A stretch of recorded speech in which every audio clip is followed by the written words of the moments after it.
Good evening, everyone, and welcome to the regularly scheduled meeting of the Morro Bay Planning Commission. It is Tuesday, December 21st, 6 o'clock. We have a full quorum. We are holding this meeting via teleconference, and we will start with a moment of silence.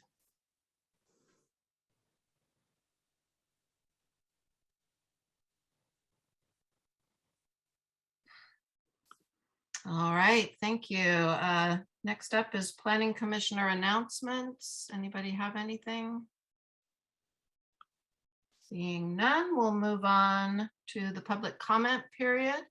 This is the time for open comments about things which are not on the agenda, or if there is something on the agenda later that you would like to comment on now because you can't stay for it, you may do so. Highland, do we have anybody in the queue with their hand raised? Thank you, Chair. There are no raised hands in the queue. Thank you. All right, we will move on. Do we have any oh yes, we're doing our presentation on the pre-approved accessory dwelling unit plans. We should have Ryan Brockett, architect and workbench with us. So if I may, I'll do a little kind of introduction. They're doing a presentation, which is the result of a grant-funded regional program designed to develop ADU designs that have options that'll work for each of the 5 participating jurisdictions. Through the process, the group of cities recognized that some of the cities are going to have more utility of smaller plans, and some of the cities will have more utility of larger plans. And Morro Bay in particular is likely to use smaller plans more often because of the site sizes and the lack of vacant parcels. So as a cooperative regional project, we believe that what the team has come up with has something for everybody, something that every of the 5 participating jurisdictions can use.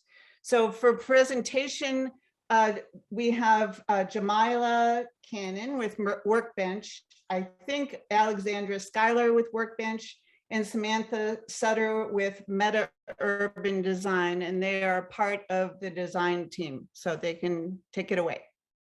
Great, thank you. Thanks so much, Nancy. My name is, I'm just waiting for I see Samantha's joining. I don't know if Alexandra is joining yet or not. I don't see her. Oh, do you know if she was in the, can someone tell me if she was in the room? I just put someone up that was Workbench host was what it said. Oh, so there we go. that. Okay, that's her. Great. Okay, so I will go ahead and get started. My name is Jamila Cannon. I'm the founder of Workbench. We had 2 presentations tonight. So the Brocketecture team and another Workbench team member are with Arroyo Grande right now. And Alexandra, Samantha, and I are here at the Morro Bay meeting. So we are going to just walk through what we've done so far and talk a little bit about next steps. And then we're open for feedback and comments. So I'm going to share my screen and run our slideshow. Can everybody see my screen? No. No. There it is. Yep, there it is. Okay, great. So like Nancy said, this is a regional program. So we're working with 4 municipalities right now. So the goal was to try to create a set of ADUs that would be applicable to smaller parcels like the ones we're going to see in Morro Bay, all the way up to ones that would fit in a Tascadero. So they need to be fairly flexible and still creative, and hopefully fit into as many backyards as we can possibly get them into. Let's see. Okay.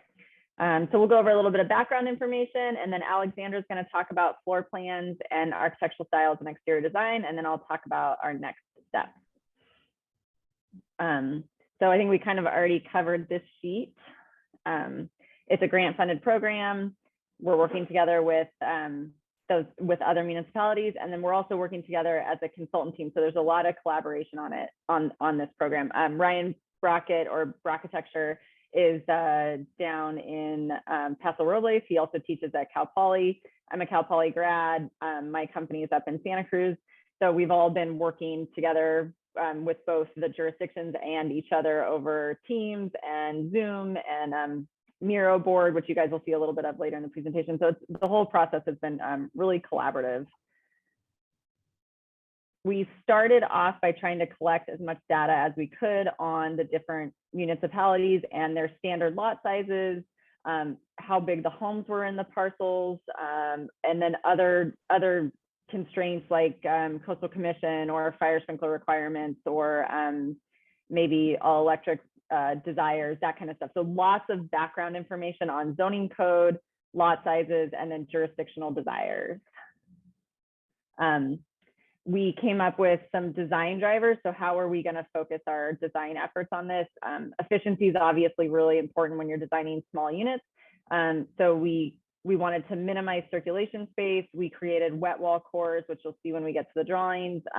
Tried to make the structures really efficient and optimize materials. Basically also make it as creative as possible for homeowners to change things within, they could use multiple different exterior packages and materials, but not really affect the structure or the design too much. Flexibility we felt was really important, that the spaces were adaptable. So to the extent possible, we'll locate shear walls and structure on the exterior so the interior stuff could be manipulated and moved around a little bit without needing to go back into the building department. So that's kind of one way we were thinking about flexibility. Site adaptability is another one. So could we mirror the plan or rotate it? Could they be flipped, and would they fit on multiple properties if they were moved a little bit? And then strategic window opening. So could the ADUs be they could be flexible for different setback requirements. So in smaller parcels, they might be right up against the minimum setback on the lot line. In larger parcels, they might not. So you could add some windows on different sides of the exterior. And then privacy and open space we felt was really important. So how could we create a sense of entry and a little bit of visual interest on the front of the units as also the back of the units? And if you rotated those, would you still get some privacy, creating a sense of arrival, that kind of thing. So we did a survey with the cities. The RFP had some standard sizes that they wanted to see. And then we did a survey with all the cities to see which cities thought the different sizes would be most applicable to their jurisdiction. So Morro Bay obviously felt like the smaller units would be more applicable and more usable. Grover Beach was the smaller units, and then also kind of eking up into the larger units. Arroyo Grande and Atascadero kind of headed towards the larger units. We went through a big design charrette internally with our team, just kind of playing around with how do we organize these in a way that they can kind of grow and expand and be really efficient. We looked at some precedents of work that we've all done collectively in the past. And then we kind of fine-tuned that even more. We looked at some bar plans, we looked at T plans, we looked at an L plan, and we looked at a block plan. And we felt like as we were studying these dimensions as the projects grew from the small studio sizes to the larger units, the kind of L-shaped plan gave us the most flexibility, as well as the kind of the best overall dimensions that would fit on the most lots. So that's where we landed on that. And then Alexandra, I'll hand it over to you to walk through the actual floor plans. And if you want, I can keep control on the presentation. Yeah, I think that makes sense. We'll just keep it going. Hi, everyone. Thanks so much for having us. I'm Alexandra. I'm from Workbench, and I'm one of the designers on this project. Just to start getting into the floor plans, as Jamili mentioned, from the initial project kickoff and the RFP, we had these kind of specific, square footages that we were designing into. We really worked early in the process with the cities to survey, make sure that those were the correct sizes for each of these ADUs, and then to start on some space planning and floor planning for them. So the matrix of sizes in the total program, let me minimize that for a second. In the total program, we start with our smallest unit, which is an efficiency studio, all the way up to a 2-bedroom plus. And for Morro Bay, as we all know, the efficiency studio and the traditional studio, which is our second smallest unit, are probably going to be the most applicable for your lots and needs there. But here you can see the entire range and how the program grows so that across all 4 of those jurisdictions, all those communities can find something within the program that will work for their lots. We did work with every jurisdiction to really talk about, okay, if these are the set of floor plans that are going to work best for you, let's make sure that we're hearing the needs of your community in those. So Nancy's been involved in helping us with the smallest ones. And then when we get to the larger ones, Atascadero's had a bit more of a voice. So it's been a really collaborative and fun process to work on these together. We start with the efficiency at 315 square feet, and then our studio at 444. 1 bedroom goes to 625. 1 bedroom plus is about 735 square feet. 2 bedroom at 895, and our 2 bedroom plus is a little large right now, but we're targeting that to be right at 1,000 square feet. So with all of these, we're still refining the floor plans and still refining some of the dimensions, a foot here, a foot there, making sure they really will work with lots in each area, but these are the general targets that we're designing into. Next, please, Jamie. Thank you. So we'll start with the efficiency unit, which kind of functions as the core of the whole program. And this is the one we came up with first and are really excited about truly how efficient it is. One of our first design decisions was to organize all of the plumbing in the unit along one wall, which we're calling a wet wall. This allows it to be easy to build. The plumber's only touching one wall, and we're also not running pipes throughout the building. It's an efficient way to build, and we found a lot of success in it when we constructed ADUs in our past.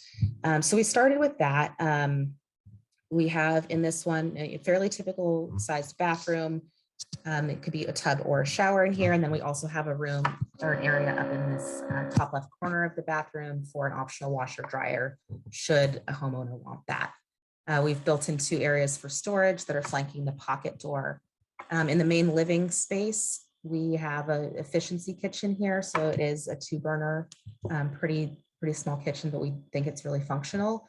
And then space for, on the far right side, we've bumped out a little bit of an alcove here. So someone could have a Murphy bed there. If they would prefer to not have a bed and a couch, they could have a home office there. There's a few ways we worked with the furniture arrangement to make sure that it would allow for a bed and a couch, or possibly pull-out sofa, or as I said, a Murphy bed or some built-in furniture there. And it also creates a little bit of a recessed entry, just a couple feet. I think it's about 18 inches. So we found that just recessing that entry a little bit is something that the residents of ADUs really like. It's just a bit of a threshold, allows them a place to put down their shopping bags when they're opening their front door, put down their shoes, or have a little house plant there. So this is coming in at 315 square feet. It's just about 13 and a half feet wide, just about 24 and a half feet long. As I said, we're still refining some of those a little bit, but we're pleased and feeling like this is pretty efficient from a structural point of view, from a construction point of view, and most of all from a living point of view. Next one, please, Jamili. As we get a little bit larger, we grow into our studio unit. So this goes to 445 square feet. So about 130 larger, slightly wider, slightly longer. The bathroom here, we start over on that area, we still have our same wet wall core, and we've been able to put the washer and dryer adjacent to that in this one. There is enough space. So again, optional washer dryer that would be private from the bathroom. We've created, when you walk in the front door, a bit more of a sleeping alcove. So this is one of the areas where Jamili is speaking about flexibility. Right now, we're showing this as a built-in wall that's dividing the space, but depending on how someone would like to use this, it could just be completely open as well. If someone really just wanted that whole 30-foot span to be open, but trying to think about how people might be using this and how to build in. So if people want to separate space in a small studio, they're able to do that. Most of the front windows are on the front of the home, but we do have some optional windows that we're starting to build in towards the back. So if the lot and the setback did allow, we are going to have some options in there so people can get light in from 2 sides of the unit. And we also are thinking about, we added an optional back door for, again, units where it kind of allows or it makes sense for the homeowner or the resident of the ADU, where people could come in, maybe have a bit of a back porch, have a little bit of a gardening area, be able to drop off their laundry or come in from the beach and have a bit of a service area there. And in options where that's not needed, they'd have some additional storage space. I should also note in that one, sorry if you want to go back, Jamili, we have extended the kitchen just a bit, so it does accommodate full-size appliances, but if a homeowner wished and they really wanted to make it more efficient, they could do some efficiency appliances or an under-counter fridge as well. So that would be up to the homeowner in construction, but starting to think about how all that would fit in these units as we move forward. I'll go to the next one. And I know these aren't as applicable for Morro Bay, so I'll speak to them a little bit more quickly, but I'd like you to see how the whole program kind of ties together. As we get up to the larger sizes, we start to add a defined bedroom that is accessible off this laundry room and bathroom area, some internal closets, and then also some options for sliding glass doors in place of a window at the rear. We also have just made the bathroom a little bit wider once you get into the 1 bedrooms, but in the studios, really wanted to be cognizant of square footage and how that's used and keep it as functional as possible.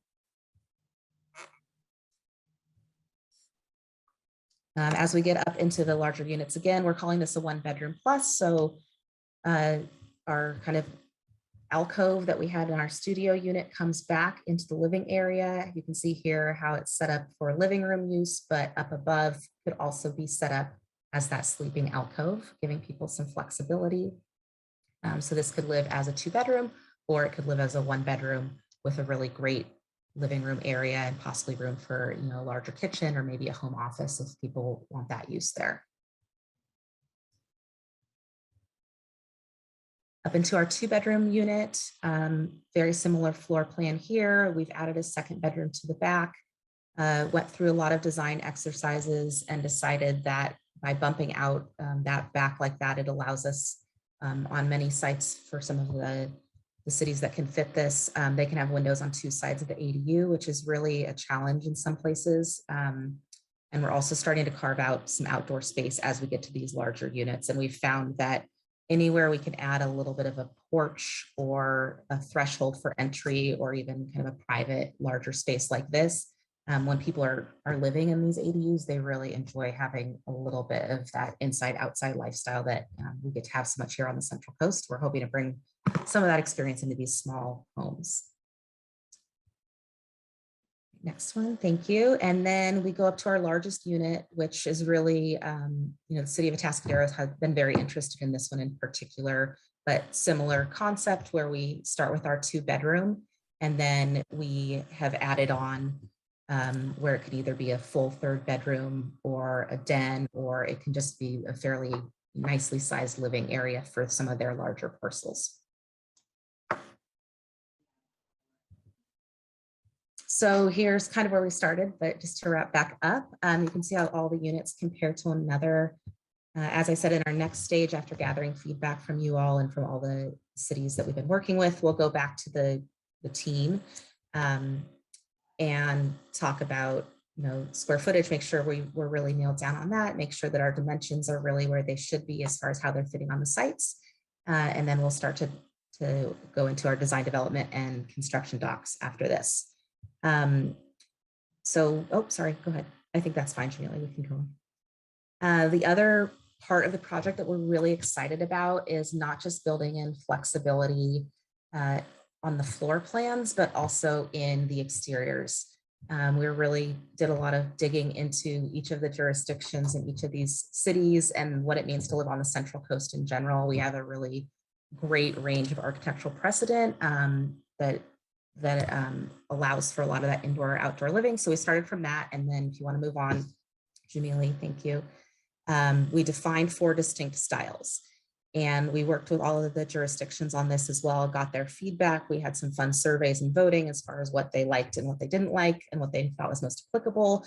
And we ended up with these 4 exterior architectural styles. So one of which is Coastal Ranch, which is kind of inspired by the Spooner farmhouse out there on the coast.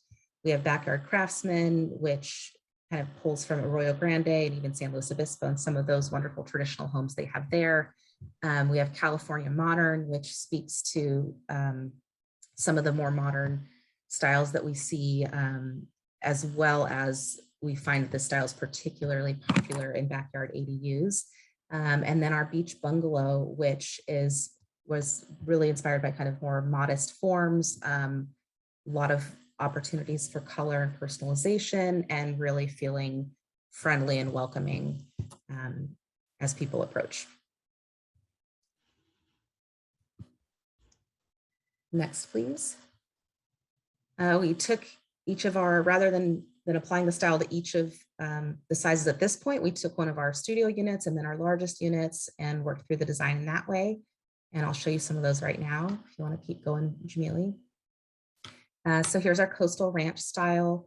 You'll see it on the left in the studio. So this is the more traditional studio size, which is 445 square feet. And then just as a reminder, the efficiency studio is basically losing this little porch with the 2 windows over there and the sleeping alcove, but thinking it would have similar styling. But this, as I said, is really inspired by our California ranches that we know and love here, lower roof pitch, and then kind of allowing for some indoor-outdoor living space out inside the roof line as appropriate. Next one, please. Our Backyard Craftsman. On this one, we have a higher roof pitch, more traditional styling, excited about what the trim details could be here. Again, opportunities for homeowners to personalize and really make this style fit within their aesthetic and how their current home feels. So I think there's a lot of opportunity for personalization on this one. Next one, please.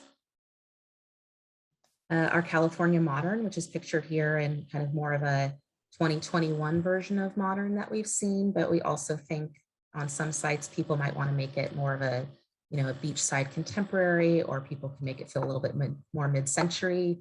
On this one, you'll see that the 2 bedrooms still has kind of a low slope roof that's the same as the ranch, but on our 2 smaller units, on the studio units, we have worked with the task force and everyone agreed that we'd like to offer a shed option. So the smaller units that Morro Bay is most interested in will have gable roof options and shed roof options, allowing them to have different profiles on different sites. And again, giving those homeowners on those smaller sites a little bit more of an opportunity to choose a style that really works for them. So clean and simple here, where you see outlined in the pink little dash is just kind of a small opportunity for exterior screens or plants, and some opportunities for homeowners to personalize even further. And then our next one is our Beach Bungalow, which you see here with both the gable form and the shed roof form. And this is really a wonderful vehicle for texture and color, especially in the beachside communities. You can see it with really kind of a weathered looking wood. It could also be beautiful in some colors. People could choose to do vertical or horizontal siding. So simple form, but allowing for a lot of customization. And then here is kind of the sheet that shows all 4 of the styles together for the studio. So you'll see we have options that have different gable slopes. We have options with a shed, and trying to really make them range so someone could go pretty traditional with it, or also, as appropriate, push it into more of a modern aesthetic. And then the next page we have here is showing those same examples on the larger units. One thing that we're working on in the next phase, as we continue to refine the exteriors and the final forms of these, is putting together an architectural style guide for each style, which would make it really easy for a homeowner to pick up a plan set and say, okay, I know I like a traditional craftsman, but where do I even start with that? Or I know I want kind of a fun modern beach bungalow. Where do I start with that? We'll be providing them, a sheet that but gives them some material direction and some combinations of things so that it makes that process a lot easier for them. Just thinking about what the whole process is for the homeowner and how we can make every step of that feel really natural for them and that they have the information they need at their fingertips. With that, I'm going to turn it back to Jamili. She'll talk about where we're going next with the project. So Alexandra covered, sorry about that. Alexandra covered some of the next steps in terms of design. We'll take the feedback and comments that we've received from all of our jurisdiction presentations and do some massaging of the plans, and then we'll dive into design development. So really figuring out what we need to document. We're going to be talking with our MEP sub-consultants and then continuing to just really to start documenting how do we show this flexibility and how do we show the different details. So like the craftsman might have different porch details and different eaves details. The modern one will look different than that. So how do we start to lay that out on the sheet and getting those details into the set?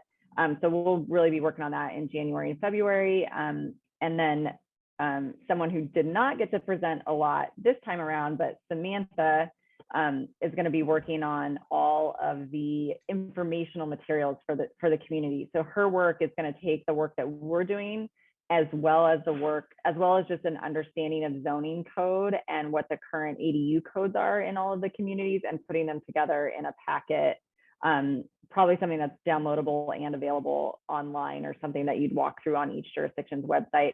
So she'll be crafting that material and how the homeowner can experience that, as well as where they can get all their information so that they know how to build either one of these pre-approved or prototype ADUs, or also just if they wanted to do a junior ADU or they wanted to do a detached custom ADU, they would know what that process was. So Samantha's work is really going to start to kick into high gear in the next few months as well. And then we're targeting we'll get our construction documents done and get them turned into the, I think what the plan is to do we'll have one point of contact for a plan review, but all of the communities will get to see them. So they'll be plan checked and approved and ready to go. And ideally we're gonna wrap up sometime in, late spring, early summer. I think that is the end of the presentation. So Nancy, I'll turn it back to you or to the chair of the Planning Commission, whoever wants to speak next. Great, thank you for that presentation. There we go. Nancy, did you have anything you wanted to add at this point? Nothing else to add, just here to answer questions if you have any. Perfect. All right, so back to the commission. Anybody want to start with questions, responses? Joe, have you got anything? No. I always have something, fortunately or unfortunately. It was interesting. I had an occasion a few days ago to visit a mother and daughter, friends of ours, and the daughter's is an architect in Southern California and does basically high-end residential. And she had, maybe half a dozen years ago, she had built an ADU on her mother's property, and that's where she lives now. And it was fascinating to spend some time in it and look at what she did. And hers is very small; it's about 450 square feet. And she did something that I'd been interested in before. And she took a shipping container and used that as the sort of the core, where she had the electrical and the plumbing and the sewer and everything necessary for the kitchen, the bathroom, and a closet. And then she added a bedroom and a little work area and a living room area. So it's pretty spacious. So I really am kind of excited about the potential the potential in these things. I did notice in the plans there were, I don't know which plan, but there were a couple of plans that had what I'll, for lack of a better word, I'll call it an entryway inside a door. And I wonder if we should preserve some flexibility so that the people that wanted to maximize the living space would be able to change that and eliminate that entryway. And then I'm wondering, while I really like the porches and everything, again, some people might have room on their property to do a porch that was, not under the living space roof line. And so it'd be nice if, if the plans could maintain a certain flexibility so that if space permitted, they could maximize the interior space and still have a patio, a little bit of a porch. Those are my thoughts. Great, thanks, Joe. Bill, you got anything? Yeah, let's see. I have 3 questions for everybody. Can you hear me, Susan? Yes.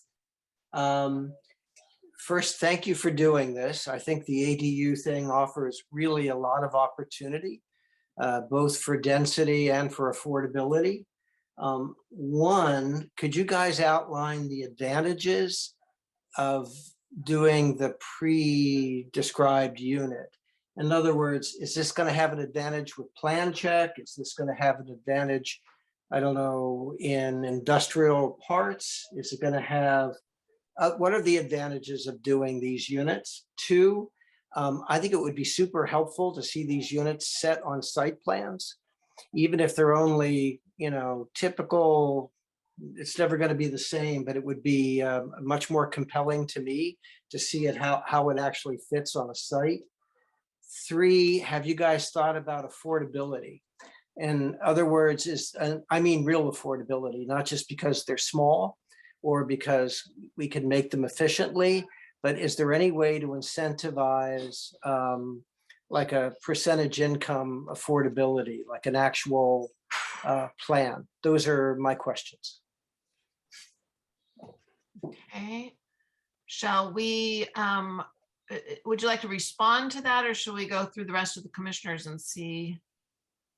I can respond to at least some of the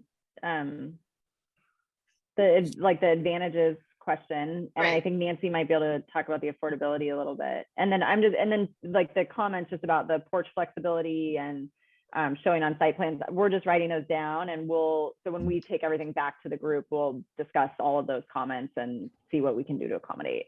Great. Sounds good. So on the advantages, they will be approved in every jurisdiction. So a homeowner can come to the jurisdiction, sign a waiver, release, and receive these plans free of charge. So they'll save money on all of the architectural fees, all of the MEP design fees, all of the plan check fees. I believe most of the jurisdictions have a reduced size planning fee. So if you're using or building permit fee, so if you're doing a smaller one, then your building permit fees are smaller than if you're doing a larger unit. But no break in fees, you don't think? I don't know. Nancy might be able to answer that question. Okay. And then as far as there's some tricky stuff, right, with like septic or fire sprinklers or some of the deferred submittal stuff. So we're going to do as much as we can to encapsulate as much of that's reasonable within this plan set. So we're going to try to do both a design that's all electric and a design that's gas. So homeowners have some flexibility in that. I think for fire sprinklers, we won't be addressing them in the plan. So there will be some fees for people who might need to do septic or fire sprinkler, or if they've got like a really kind of wild foundation need. Those might be things that homeowners would have to go and do on their own. But for the most part, we're going to try to get as much of that stuff into like the baseline plan set as we can. So are you thinking about, I mean, because you're going to have to address, mechanical, plumbing, electrical, foundations. Are you going to provide, I don't know, consultants that the homeowner could talk to who are familiar with the process? Have you thought about that? In other jurisdictions, we haven't really been able to recommend like, hey, go talk to it feels like favoritism if we're saying here's the people to go talk to, but our names and the names of our consultants will be on the drawing. So homeowners are welcome to call us or the MEP designers who are working with us and get feedback or get some consultation on the unit. You should encourage the cities to have a list of consultants, because one of the most difficult, I think, situations is fitting it on the site. figuring out, how the utilities run, that stuff can be as expensive as the unit for such a small unit. So I think if you guys could have a little advice on that, that would be helpful.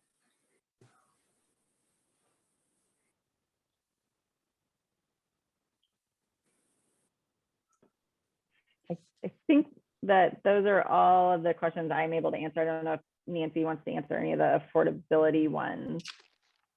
But So, one more site plan. Did you talk about the site adding? I just took a note. I took a note of that. So if we can do that or figure out how to do that within the program, we'll definitely do that.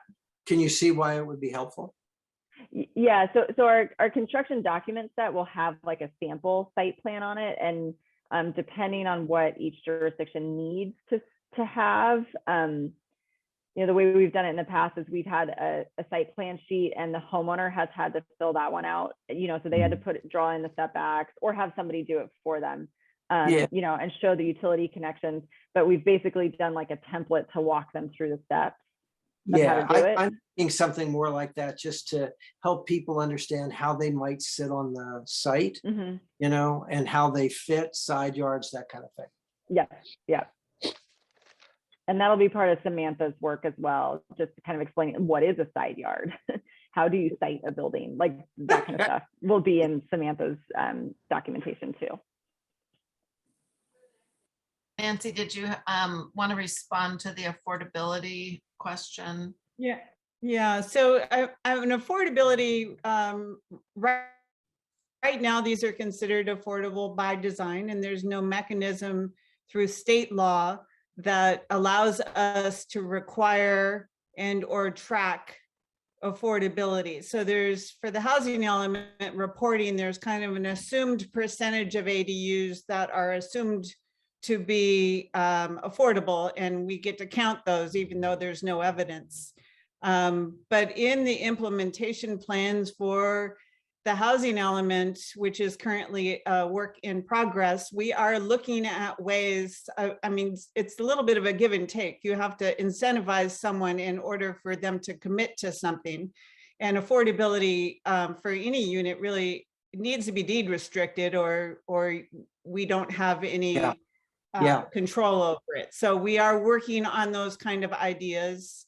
And hopefully we'll come up with something where there's a give and take, where we can kind of require some affordability commitment to get something else. Oh, that's good news, Nancy. And Susan and I were talking earlier. I was involved in a study for LA County where we looked at how to incentivize affordability with the ADUs. And I'd love to bring the results of that study so you could take a look at them. I think in a lot of ways it might really fit, Morro Bay and Arroyo Grande. It might be better up here because it's a way to introduce affordability that's a much, how could I say, a softer touch rather than large projects. It really does fit the kind of urban fabric that we have. And one of the big things that we found was incentivizing property tax. And that's complex because that would involve the county as well. But the incentive is substantial, to really encourage real affordability that's trackable and would be restricted. So you can't, just stop doing it. So I'd love to pass that on to you and see what you think. Yeah, it sounds awesome. Great. Thanks, Bill. Did we answer all your questions so far? Yeah, good. All right. Asia, how about you? Yeah, I just want to make sure I clarify. These pre-approved plans do not disallow other plans, correct? It's just that these allow for a mainstream process for homeowners. That's correct. So anyone can design their own, and in Morro Bay, most of the applications for ADUs that we see are adaptive reuse of existing buildings and or portions of the home. And people will continue to do that. They can design their own, or they can use these pre-approved plans, which the advantage is they're free, or reduced design costs, and they're already pre-approved. So it still will require a coastal development permit, but the reviews will go much quicker. So money and time is the advantage. For sure.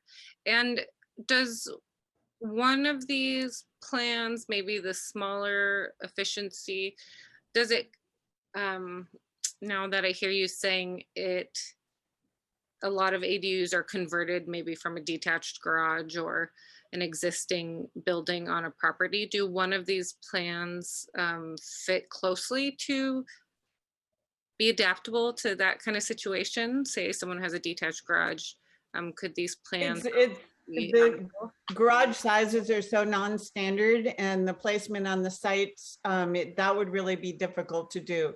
I If see. someone wants to just convert their garage and it's structurally sound, then they're really just working with interior design and utilities. Right, okay. All right, those are my questions right now. Great, thanks, Asia. And Mike. Hello, how are you doing? Thank you again to the presenters for the great information. I just want to piggyback on what Bill said a little bit here, especially from where I come from, the Bay Area, where tiny homes are taking off like, you know, there's no tomorrow, but obviously there's a reason for that because we need just more homes in general. But this kind of reminds me of what I've seen a lot of over here as far as trying to lay things out. But I like the fact that the presenters started with the fact that they want these things to be efficient, flexible, and privacy and outdoor space is very important. But I thought I'd add, maybe we can add in there, you know, the fourth element, which might not be a standalone, but something like to the effect of affordability. You know, just efficiency, flexibility, privilege, outdoor space, and affordability. Because if you think about it, when you take everything you've given us, the person who's doing this is going to have a lot of flexibility in picking the design that they want. You presented 4 of them, but the kind of design, say coastal, you know, Craftsman, California Modern, Beach Bungalow, and then as far as these design elements, you know, as far as like what you're going to be laying out in January and February, as far as like final designs based upon what you're getting your input on. But I heard you say that you would be coming back in January and February with your, you know, schematics on what your designs, final designs might look like, and, you know, possibly complete the project. But at that point, I was wondering if this would come back to the Planning Commission again for our final review of what you come up with, because like I said, I think it's all good. I think the fact that you've provided a lot of flexibility, not only how the person would develop and, you know, do an ADU as far as, and here I'm going to go again with affordability of how they can afford to do it, as well as if they're going to do it and we have some affordability issues in our city, how could we take advantage of those as well? So I just like the way it was done in general, but I was just wondering if we're going to get another, this might be for Scott, if we're going to get a chance to review them again to see how our, you know, how we maybe give you input on the final plans that you come up with as far as your designs.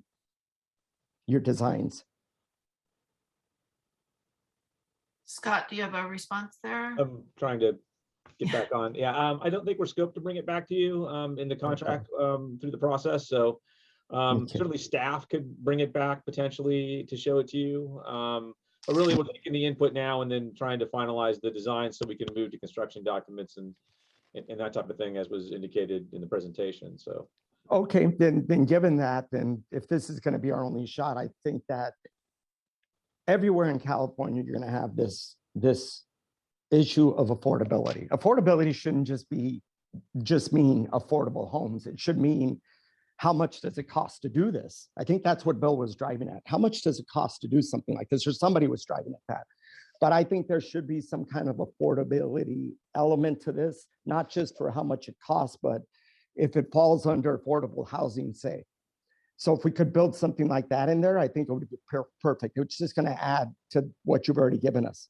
I like it already. I just think it's going to make it a better product if we can, you know, express to everybody we're trying to express this to, that affordability is a big element for us as far as what we're trying to do with these homes, or these ADUs, excuse me. I keep on wanting to call them homes because we're building these as homes in the Bay Area. but they're being built as ADUs over here. Well, So, they are homes. They're Yeah. hopefully going to be somebody's home. Yeah, I was Yeah. gonna say, someone- but what I'm saying is we're actually calling these homes, tiny homes in the Bay Area. So what I'm saying, we're calling them ADUs over here. I want to call these tiny homes over here, but what I'm saying is how much are they going to cost? And what are the different kinds of things people could do to make them fit for what they want them to fit for, all the design elements, as well as the affordability elements, inside and out. So Yeah, that's and I all, think that that's can- my input. I think that's excellent input, and something Yeah. I probably should have mentioned is there's things, that the jurisdictions can do from their side to encourage. Yes, yeah. Our side, on the architectural side, we're trying to make them as efficient to build as possible. And also in the 4 exterior styles, trying to identify materials that are, for all of them, readily available, and then Mhm. of architectural details. So some people can choose one that probably, more of the ranch or the California modern that are simpler, require a little bit less as far as finishes. If Mhm. they wanted to trick it out, they could go for a craftsman style and add a lot of trim. Mhm. So Yeah. we've tried to build into all of our design decisions a range that absolutely focuses on making sure we're choosing things and choosing details that allow people to do them at a cost. And we are also having those conversations with, say, our structural engineer to make sure we're not engineering it in a way that's not affordable to build, but we're doing it in a way that's really, working to engineer it so that the structure of it is also easy to construct, doesn't require a lot of special components and things like that. So I appreciate the comment, and I think it's Yeah. something that we will take to heart. Yeah, and Alexander, just as Alexander, right? Did I get that name right? Yeah, Alexander, because I wanted to say this earlier, but this could possibly be an area where we could do a lot of prefabbing here, right? Pre-manufacturing of some of the stuff we'll be using for that affordability element, right? So in other words, how do we communicate with our cities the fact that we could do a lot of this prefab, right, and save a lot of money? All right, thanks, Mike. Okay. Really appreciate this presentation. I think folks have touched on some of the thoughts I had. One thing though, just was looking at the numbers of windows and light coming in and wondering if there's a way to get any more. Is there a way to do skylights? Those, I think they're called solar cans, which actually that's probably not the right word, but it's like a tube that brings in a lot of light, especially for these small places. And then also wondering about looking at these roof designs, they might be great for solar panels. And again, that wouldn't necessarily have to be part of the design, but a way to suggest that homeowners could sort of recoup some of the cost too by installing those. Might be a good thing, but I do personally like more light and natural air circulation through windows. Yeah, and I think that is always, everyone loves that. It's great. And it's definitely a challenge in some small ADUs like this, especially depending on the setbacks, but it's something we're very aware of. Even high windows, maybe just. Yeah, and that's one of the reasons R3. on these smaller units, we added the shed roof option because we can get some clear story windows in there, which Right. adds a little bit more light. And then also by having the door on the side, you can get some cross ventilation through the unit, even though it's coming in maybe one living area. At least the breezes can be mixing in there rather than just having openings on one side. So yeah, it's definitely something we're taking into consideration as we figure out exactly where the windows are and which ones these smaller units can fit. Right, thank you. I'm going to add to that too, Alexander. Just the way we're showing them right now is as if it was right up against the property line, like assuming a lot of the smaller units will have to be like at the 4-foot setback. But we'll show alternate window locations. So we'll, in the plans that will have that, and that way, if you're able to be 5 feet away from the property line, you can add windows. We're also probably going to design some vaulted ceilings in them, like on the gable roofs, right? There's a good opportunity there to have a vaulted ceiling. So that'll allow more daylight and just make the smaller units feel more open. Great, Hey, thanks. Susan, Bill. I have one more comment. Yeah, thanks. Thanks again to the presenters and to all your work. very competent designs. I guess I would love to encourage you, as Susan just did, one of the great options would be to have alternative roof shapes so that you could adjust the roof to fit the orientation. These roofs, the way you've shown them, might not work, right? Depending upon how the unit sits in the yard. Is there a way to show alternates that if it's a south-facing lot versus a north-facing lot, could you simply change the roof shapes that would accommodate, solar panels, The other thing, I guess, is I love the 4 styles. I think that makes sense to a lot of people. I'm wondering if there shouldn't be, or if you would consider more of a signature 5th unit, something that's sort of stretched to be more architecture, something that went beyond the idea of style. I'm encouraging you to do that. I know all architects love to do that. And so just to hear a city request it maybe would be a help to you guys. But is there a way to do something that has more awareness about architecture, whether it's windows styles or, it could be anything, but something that seemed a bit more, I think, had more authorship to it. And I mean that as an encouragement. Thanks, Bill. Asia? Yeah, sorry, going back to the previous comments talking about adjustments for things like windows or even roof pitches, just different structural adjustments. Do these plans come with, I'm thinking from a builder's perspective, do they come with like suggestions for adjustments if the homeowner wants to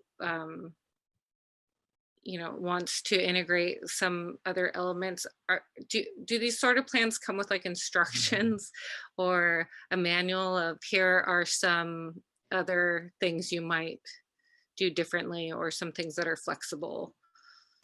I think we're still working through exactly how to show that, but ideally we'll have some of that, and maybe it goes in the informational documentation, here's some alternates, or it could go on one sheet on the drawings, just like some alternate floor plans or furniture layouts, just to give people, some ideas on how to use the space. And then I think structurally what we can do is just do it in show in notes what are shear walls and columns, and then what's the stuff that's not a shear wall, so builders will know that they can, or not a supporting wall, like they can know that they can move those around. Right. Yeah. And then my last comment is just from someone who's definitely lived in my share of ADUs before. I have to agree that light is a priority, but also I know that there are some comments about the porch space taking away from interior space, but having a private porch space, I have to put my voice in there and say it's a really valued part of the design. So I appreciate that that's in there.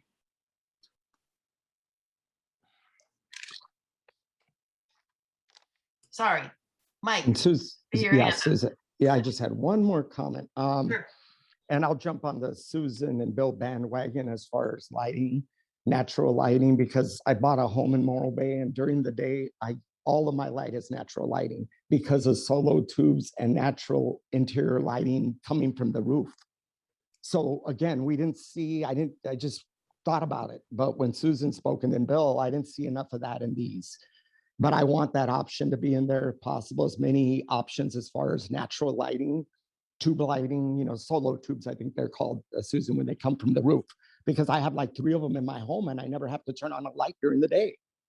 So that's perfect. That's exactly what we're looking for. But if you could build more of that into the design options, that would be great. Thank you. And that's a good energy saver too. You better believe it. Yeah. You point out, Mike. Yeah. Bill, your hand is still up, but maybe you just haven't clicked on did you have another comment? I'm done. Thank you. Thank you. Let's see, Nancy, do we need to open this for public comment being a presentation or no?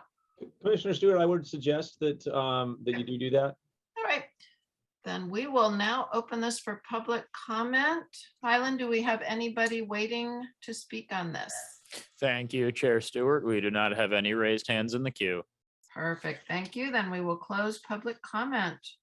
All right. Well, hopefully we've given you guys some good food for thought. Really appreciate all the work. I think it's a terrific project. And looking forward to seeing what happens moving forward. Thank you. Thank you. Thank you, everyone.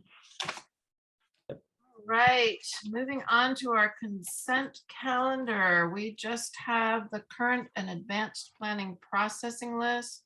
Anybody have any questions or comments on that? Looks like everyone's good, so we will receive and file on that. We have no public hearings. We have no new business. So we just have D1, unfinished business. This was a review and consideration of a policy memo to establish design guidelines for public amenities along the waterfront. Mr. Graham. Thank you, Chair Stewart. I will share my screen, have a brief presentation.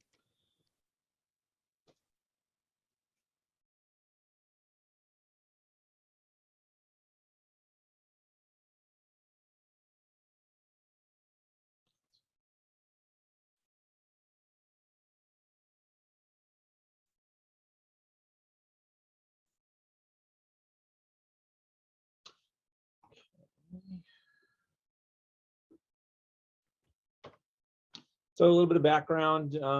This item sort of stems from our September 21st meeting. That would be the meeting where the Planning Commission reviewed Dutchman's project. And as part of that meeting at the end, there was a request to bring back as a future agenda item the possibility of creation of a policy memo to address design elements along the Harbor Walk or Embarcadero. So we did that on October 19th, provided you a fairly lengthy staff report that sort of touched on all of the guiding policies and principles related to design down on the waterfront stemming from the general plan, recently adopted the Downtown and Waterfront Strategic Plan, and the Waterfront Master Plan.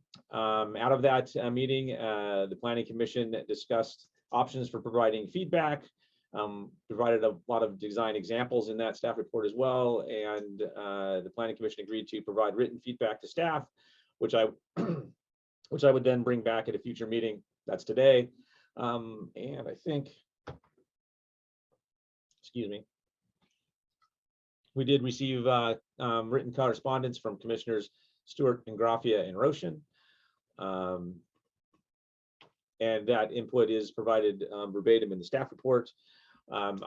Commissioner Stewart and Graffia's commentary were largely related to the different design components of the staff report, weighing in on thoughts on furniture and umbrellas and railings and things like that along the waterfront. Commissioner Roshan's comments were different, and they were really, I think, oriented toward what the language and introduction to the memo might look like. And so I thought, well, the introduction to the memo might be a good place for us to start as far as review goes. And so you can see some of the text that was provided by Commissioner Roshan here, and sort of the introduction to it was the memorandum is intended as a helpful focus in institutionalization of lessons learned and commission emphasis through project review, and is intended to bring implementation to future projects.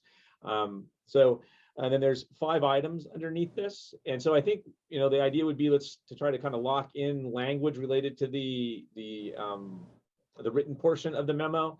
And then we can move on to kind of coming up with the menu of items that we want to see, and probably bring those back for you later.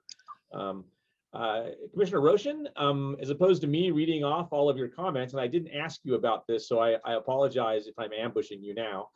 I mean, you wrote these, and you can certainly explain, the reasons behind the way you, stated these in your comments. And so I thought I might offer you the opportunity to sort of go through each one and explain to the rest of the commission, what you were thinking as it relates to each one of these, and then we can turn it back over for overall discussion on the idea. Does that sound reasonable, or would you rather me do it?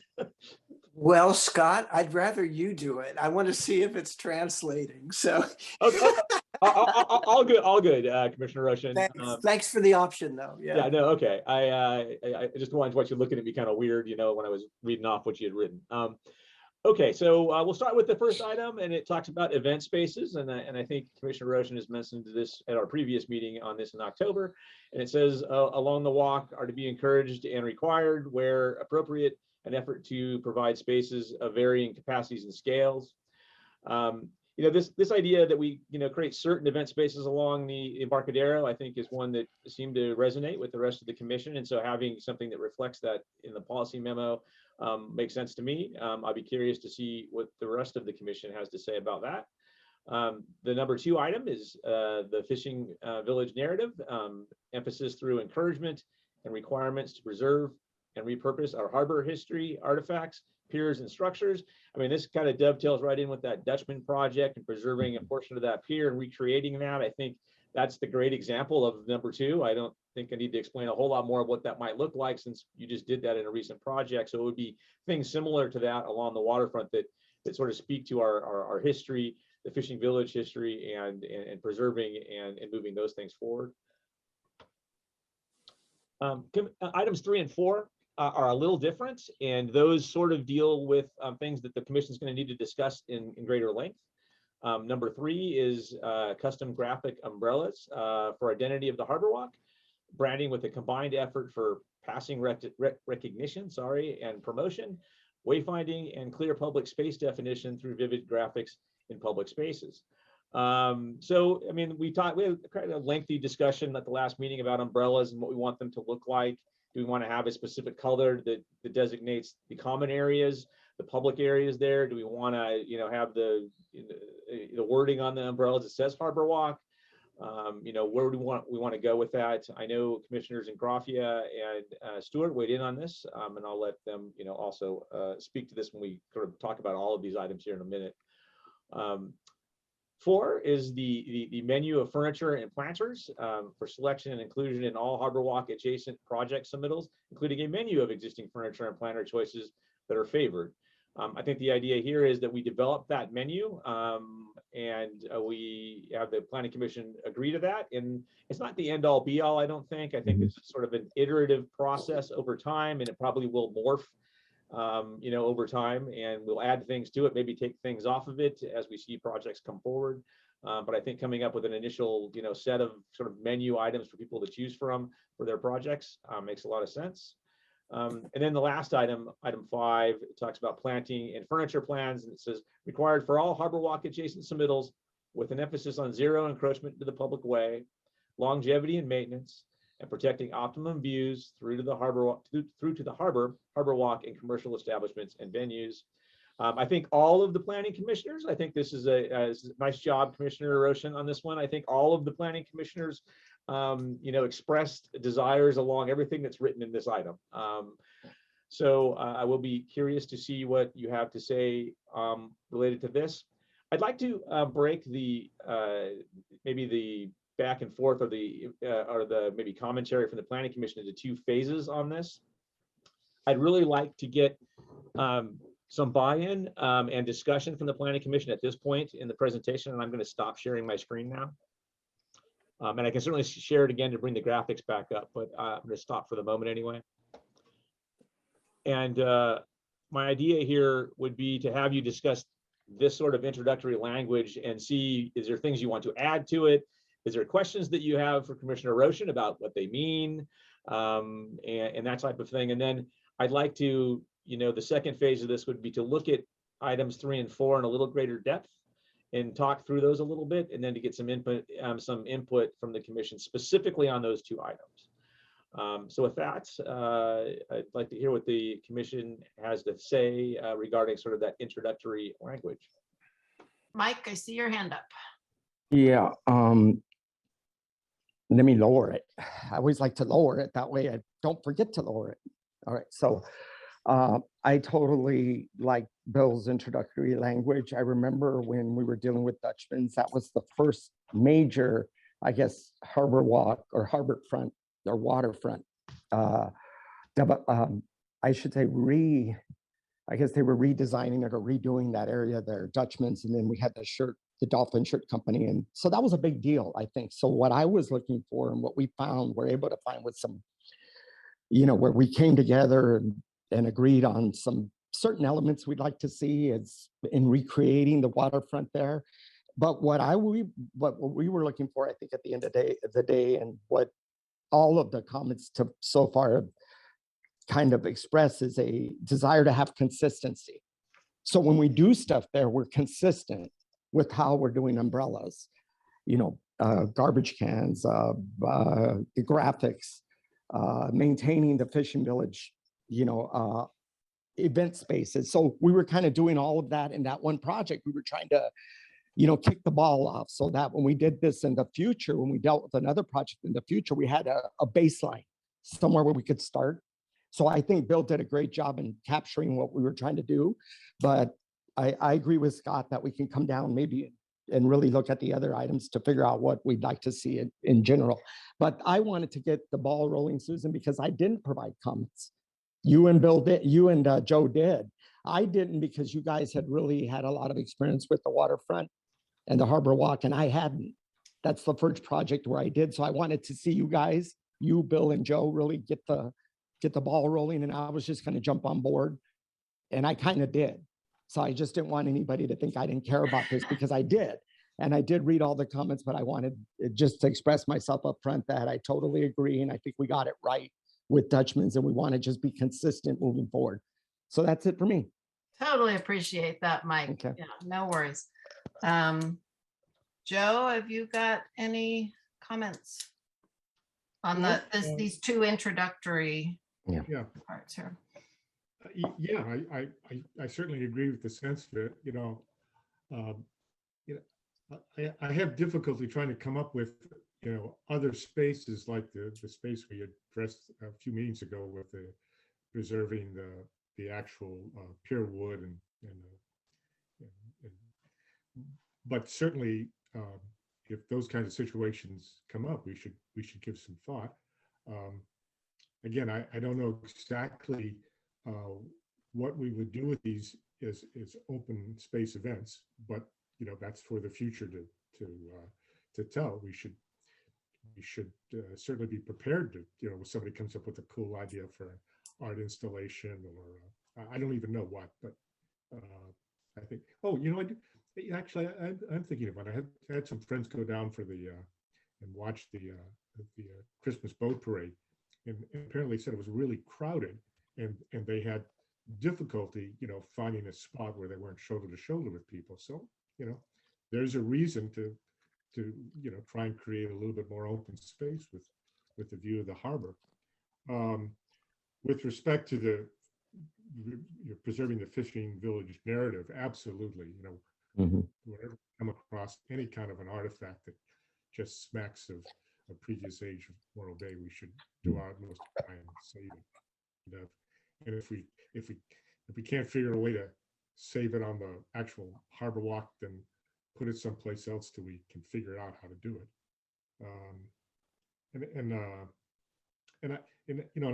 I mentioned in my thing, about the little signs or installations that explain the varied history of Morro Bay.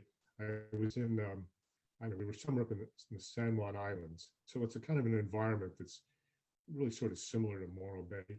And they did that. You would be walking, down a side street. Now, I realize typically you can't put these things on the western walls that are facing the harbor, because probably most of that's going to be glass anyway. But particularly on some of the vertical accesses where people have to go down them to get to the harbor, it would be nice if they could conveniently turn to something and read about what the harbor was used for in World War II, or the history of oyster farming 100 years ago, that sort of thing. And I prefer the kind of more, I guess, I don't know, more permanent or museum or art gallery look. You stick it in a wall and it has some kind of permanency and like, rather than signs that fade significantly after about 10 years. It's really bad. Oh, right. Now I'll reserve my comments about the umbrella business and the furniture till later. Susan, could I add on to Joe real quick? Sure. Thank you. So Joe, thanks. And I think the intent of this memorandum is for the next project, is to encourage people to think about preservation before they start. And to encourage staff to say, yeah, this is now a priority for the commission and then for the city. Same thing with the events, the same, if we could create more events, places to sit, places to view the parade, all these things I think have yet to be really incorporated into the Harbor Walk. So these are kind of institutional shifts for staff, but for projects in the future. And, Scott, is that right? I mean, that's what I think we're hoping to accomplish here. Yeah, no, I think absolutely. I think looking, at we actually, have done planning efforts in the last few years that speak to some of these things, kind of creating, places down along the waterfront that we could activate, right? We did the sort of Embarcadero widening, project that included the Centennial Stair design. It included, creating spaces in our street ends and maybe getting rid of the parking areas in those locations. An example was between Rose's Landing and Libertine, where we were going to enclose that whole street end there and create a public space where people could sit. There could be some amenities there for them, that type of thing, and it kind of connected to the Centennial Plaza thing across the street and then up the stairs. I think it's a takeoff of that and sort of memorializing that in writing, saying that we want some of those types of things, down there. So I think it's well, and I'm hoping it's helpful, so you don't get a developer who says, "Why are you telling me this after I've submitted?" Right? Yeah, and the interesting part, because we sort of identified the street ends as an example, we have some of the folks that are looking at doing redevelopment projects on the waterfront. Libertine's a great one. We're engaging with them right now, that are interested in making the plaza improvements. Like they're interested in doing that piece because they want their development to interact with it, which is what you want the developers to do. Yes. Right. Think a little more globally as opposed to what's on my postage stamp, but what's adjacent to my postage stamp, and what can I do over there? And so that's actually good news, but this helps that, like Commissioner Roshan said. So.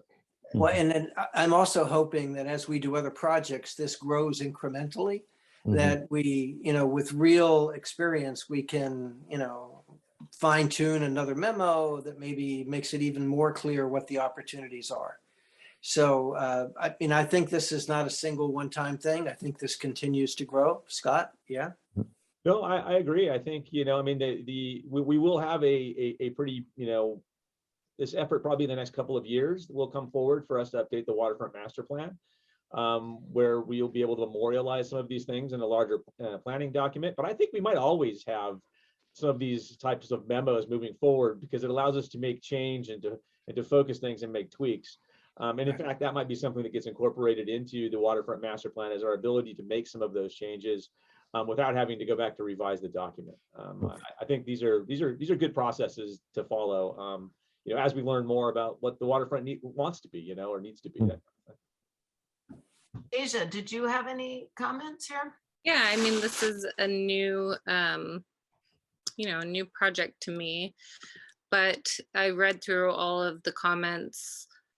And hearing you guys talk about it makes sense, having it as like a guiding document, a guiding policy. My only concern is just that it helps, you guys use the word opportunity. It helps maybe people or developers navigate the opportunity for the space. And so I hope it can continue to give that feeling of opportunity and creativity, as opposed to making it more difficult to do things in those spaces. So yeah, I like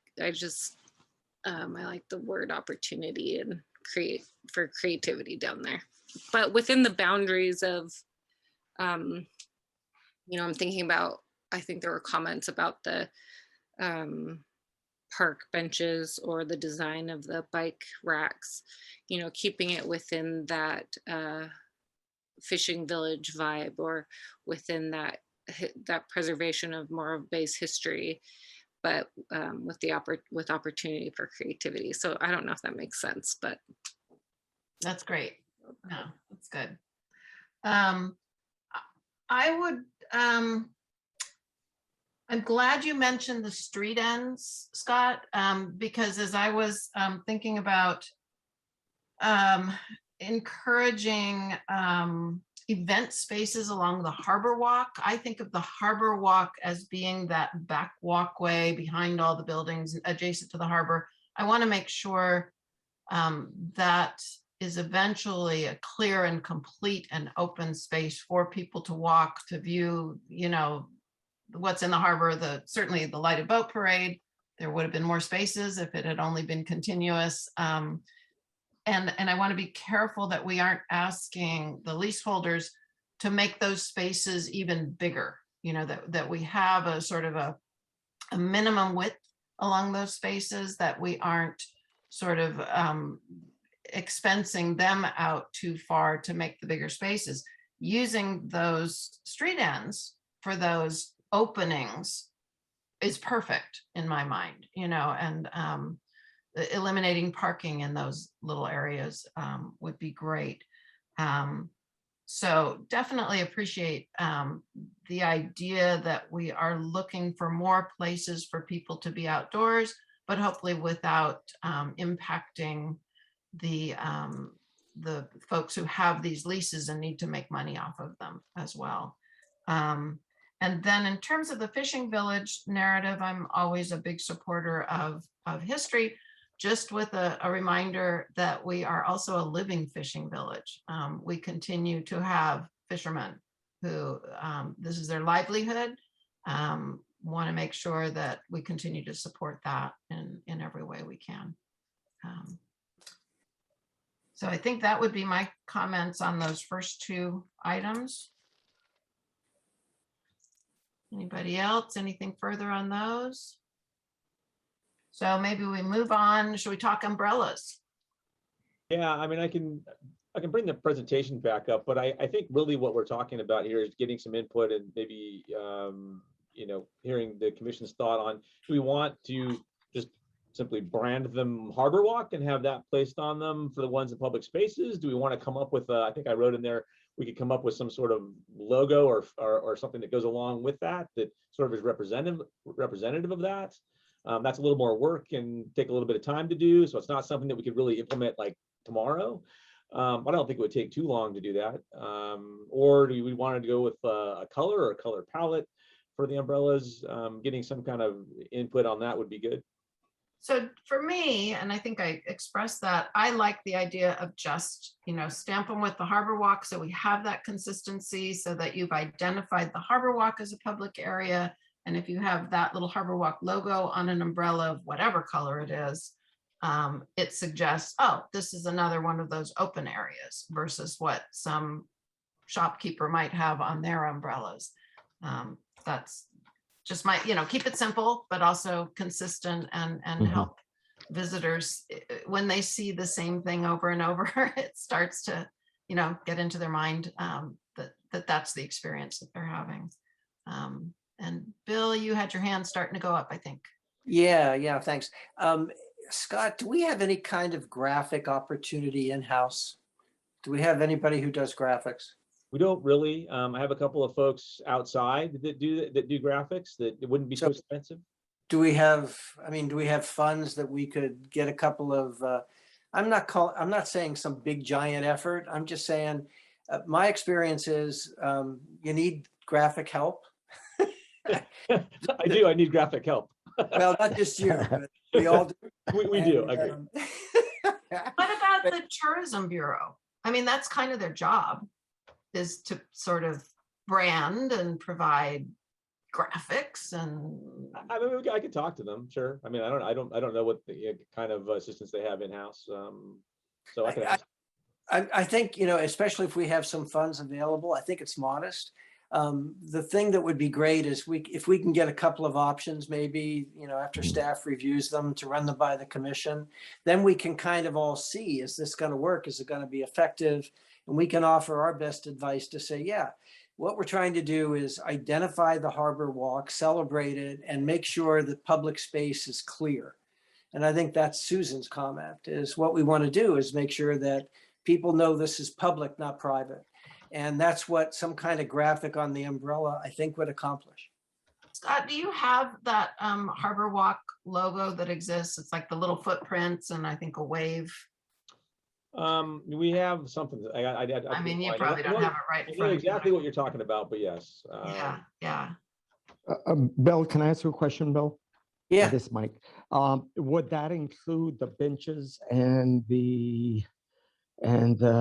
say the bike racks and you mean, are we going to include, say, this graphic artist? Would they tag all of those things as Harbor Walk, the umbrellas, You know what the I do? benches, the garbage cans? You mean? I Remember keep it simple.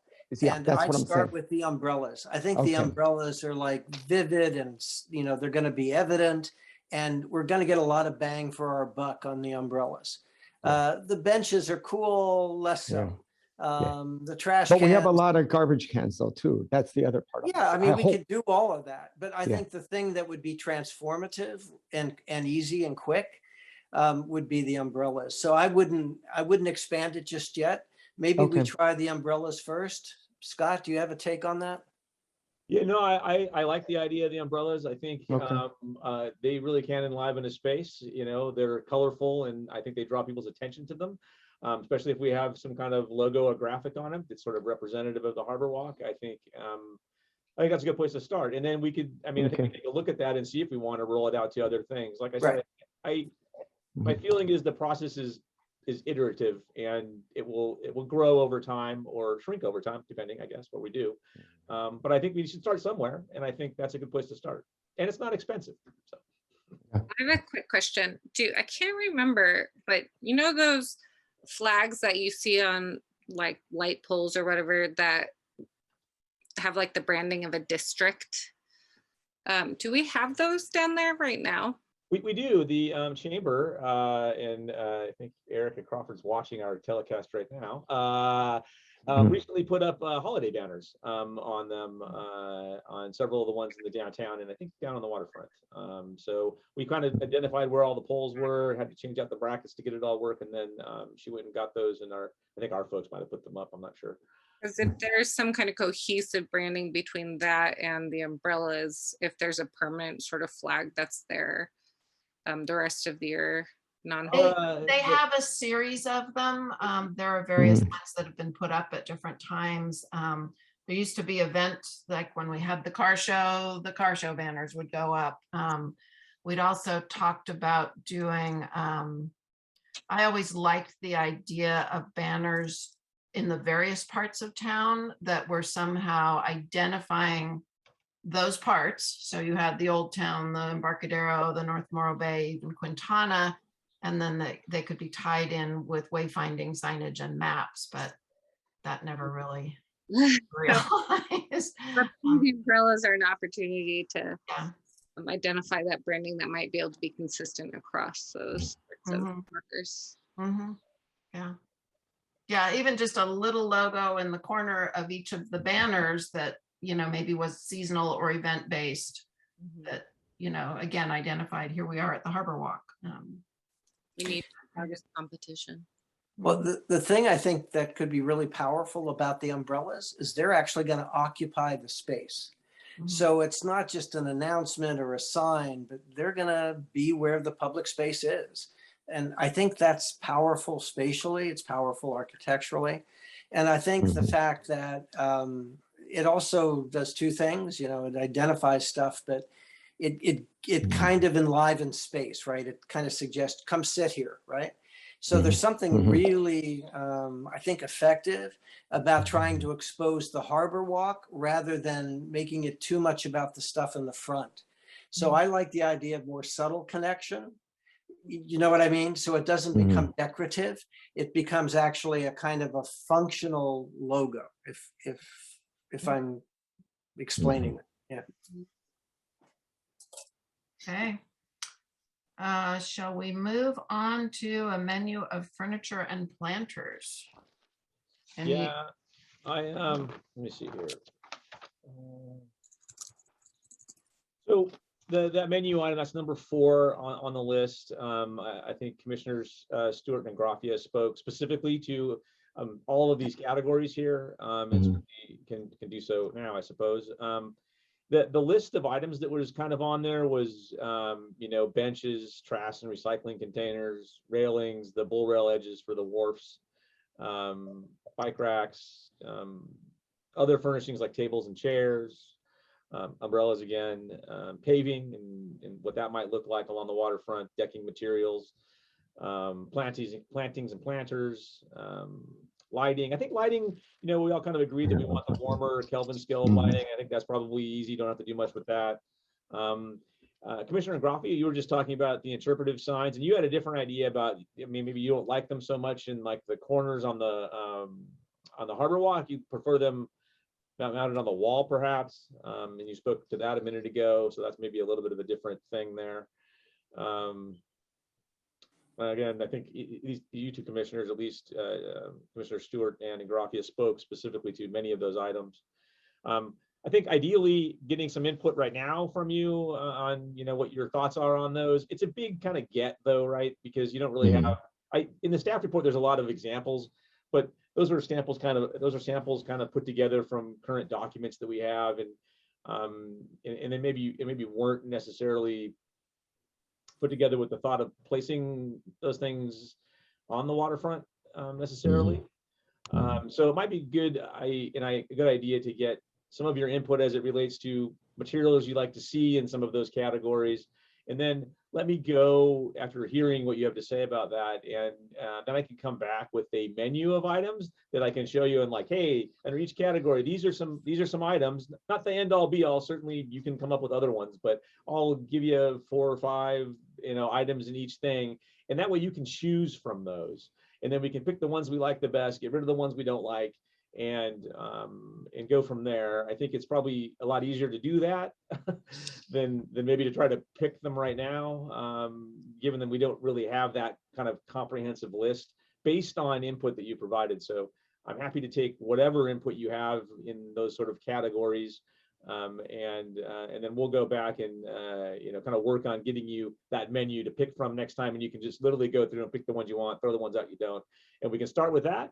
And then as we move forward, again, it can be an iterative process. If we decide we like some other things that we don't have on there, we can put those on. If we decide we don't like some of the things that are on there, we can get rid of them. So what do you guys think? Sounds good to me.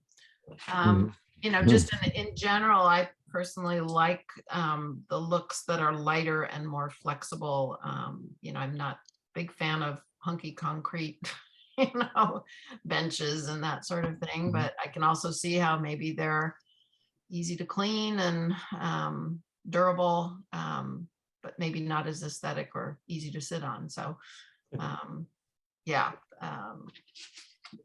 as I went through your staff report, I sort of circled, well, I like this one, don't like that one, so that's an easy process to go through. Yeah. And that's what I'm happy to bring back. I think it can be really that simple, I think. Absolutely.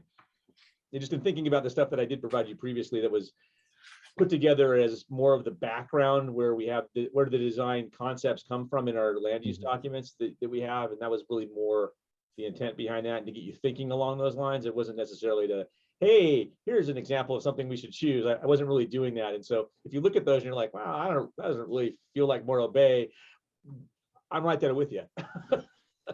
I really liked Commissioner Ingraffia's comments that he gave. Consistency was one, emphasize simple and classic, not the intricate and the currently fashionable. Maritime artifacts should be sparingly used and authentic, not cliched. I really like that. Strive to make public seating areas, vertical access ways immediately recognizable, and emphasize preservation of prominent historical artifacts. Those were all great comments. Joe, thanks.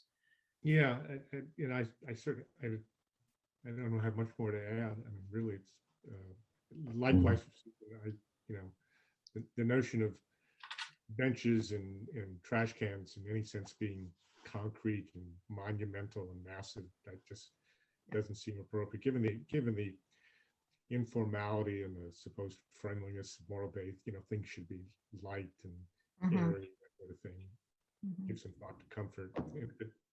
If you have to sacrifice a little bit of durability in exchange for some likeness. I think that's a pretty decent trade-off. And, and I didn't really mean to imply that I'm in any way opposed to having those little informational placards on the Harbor Walk. I'm a kind of a history buff, and I know you don't want to clutter up the Harbor Walk, but I just love these installations that are sort of out of the way, and you notice as you're walking to some place, and you find out about some famous person. Not that Morro Bay has a famous person who lived here in 1840, but you know what I'm talking about. There are these interesting historical asides that it's kind of delightful to find out about, but you don't put them center stage. Well, we do have those hidden history panels, of course, which are often tied in with projects. Kathy Novak, of course, has been super helpful with getting that through, and the Historical Society has worked on it. But I do like the idea of those monument kinds of things that could be part of self-guided tours. Yeah, I like that thought. Mike. Yeah, Susan, let me put my hand down first.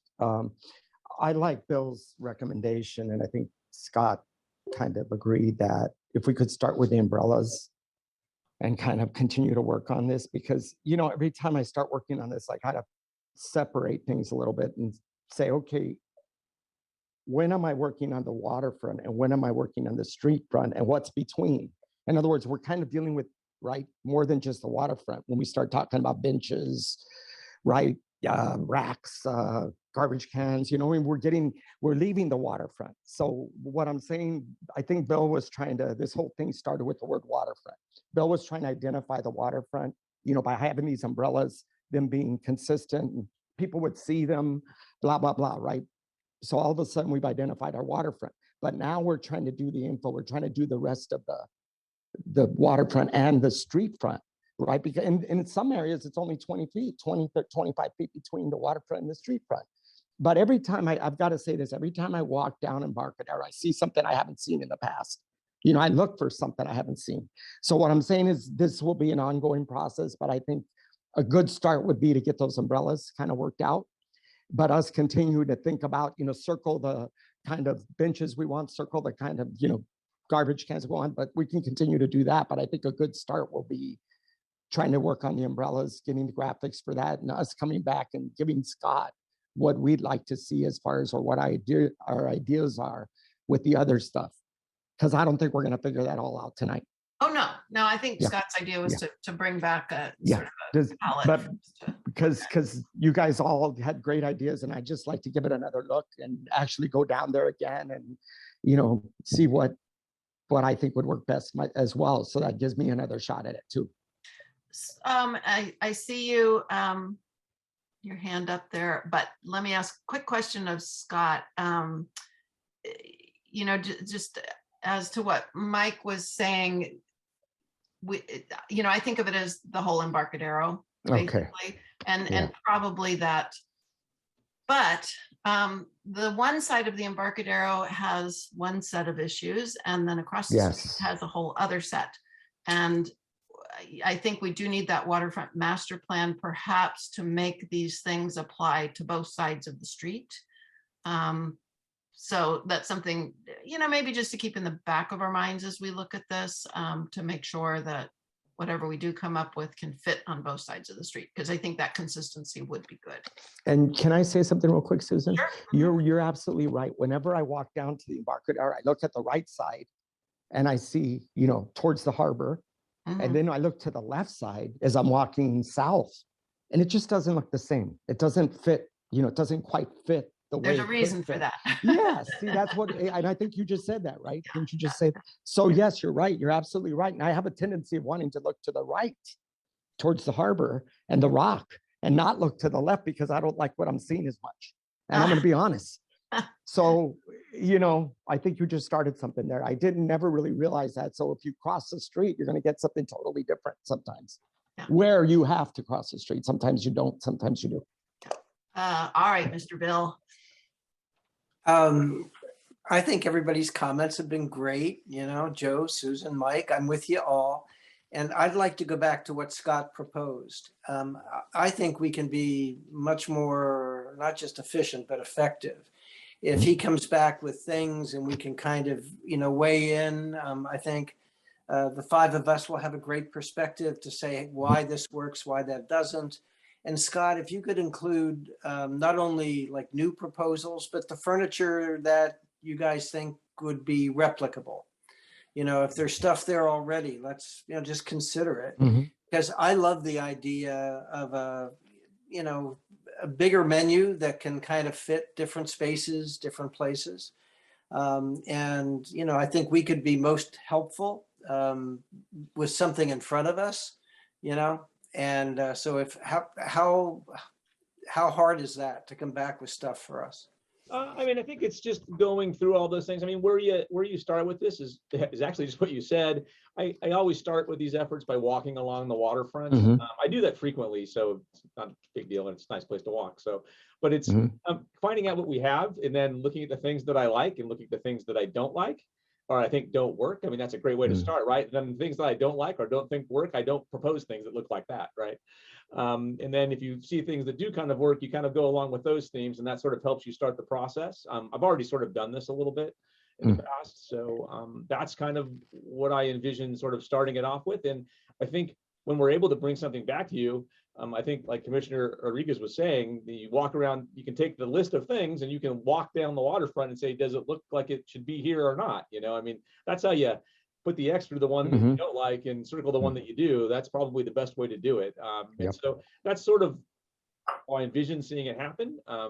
I'm also happy to take any, examples of things that you've seen here or elsewhere that you think is interesting and sort of throw that into the mix as well. If you have strong, ideas about any types of furniture or seating and that type of thing, happy to take that from the commission as well and putting that together.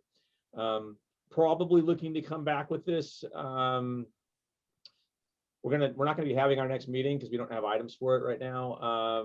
So it'd probably be the first meeting in February, is my guess.